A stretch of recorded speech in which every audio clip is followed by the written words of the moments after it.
Le calme après la tempête, tu as retrouvé ton énergie détendue.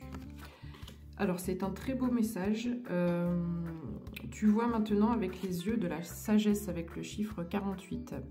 Tu as fait énormément de travail sur toi. Tu as pu vivre une situation un peu houleuse et tu es en train de retrouver ton calme. La tempête est finie. On te dit que maintenant, le drapeau n'est ni rouge ni vert, il est juste blanc. Tu as fait la paix avec toi-même,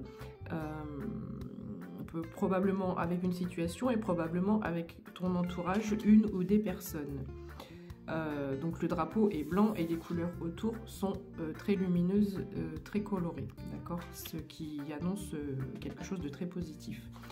Avec deux oracles différents et par deux fois, on me parle d'indépendance ici. Indépendance, indépendance. Donc, je pense que tu l'as déjà retrouvé, cette indépendance, ou en tout cas, tu y travailles. Tu sais que c'est ce qui te manque pour pouvoir te réaliser.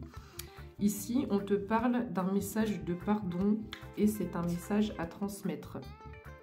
Donc, il est possible aussi, on est sur des énergies de paix par rapport à une personne ou à une situation.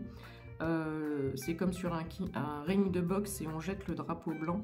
Là, alors, le message à transmettre, il n'est pas à transmettre forcément verbalement.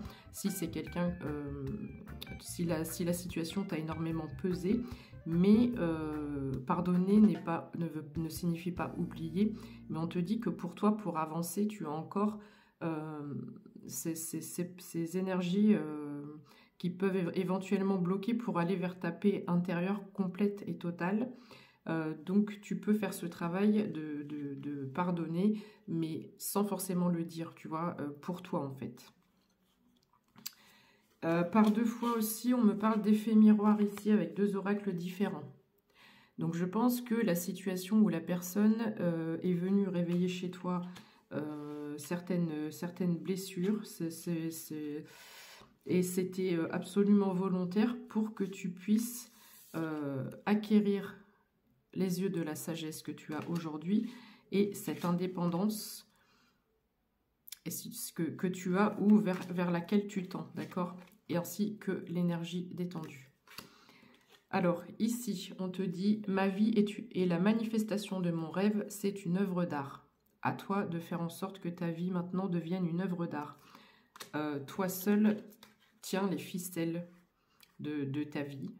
Voilà, c'est comme si tu étais un pantin et il faut que les ficelles de ce pantin, ce soit toi qui les tienne et pas une autre personne. On te parle de passion ici, mais c'est pas 0303 quand je dis ça, pas la passion avec quelqu'un. Permettez à votre cœur et à votre âme de chanter la joie.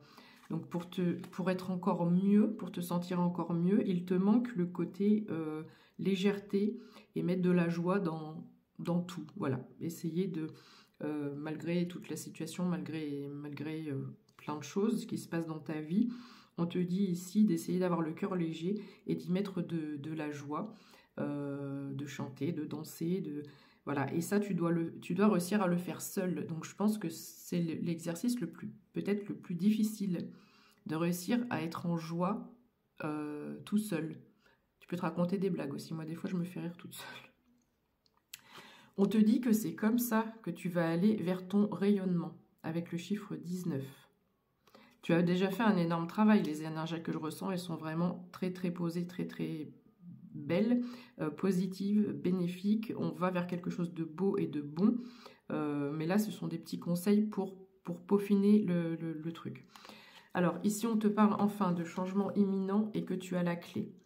Donc ici, j'ai l'impression qu'on est quand même sur un alignement cœur et esprit parce que tu vois bien que là, sa tête, il y a la petite lumière et la clé, elle est au niveau de son cœur. Voilà. Donc, il y a un alignement et tu as compris aussi la maîtrise du mental et de l'émotionnel. Tu as réussi à comment on dit quand on... avec les chevaux, bon, je sais plus, c'est pas un bon exemple. Tu as réussi à dompter cette dualité qu'il y avait en toi par rapport à ton mental, tes émotions, et tes émotions, ton émotionnel et ton ego. Voilà. Donc c'est plutôt cool.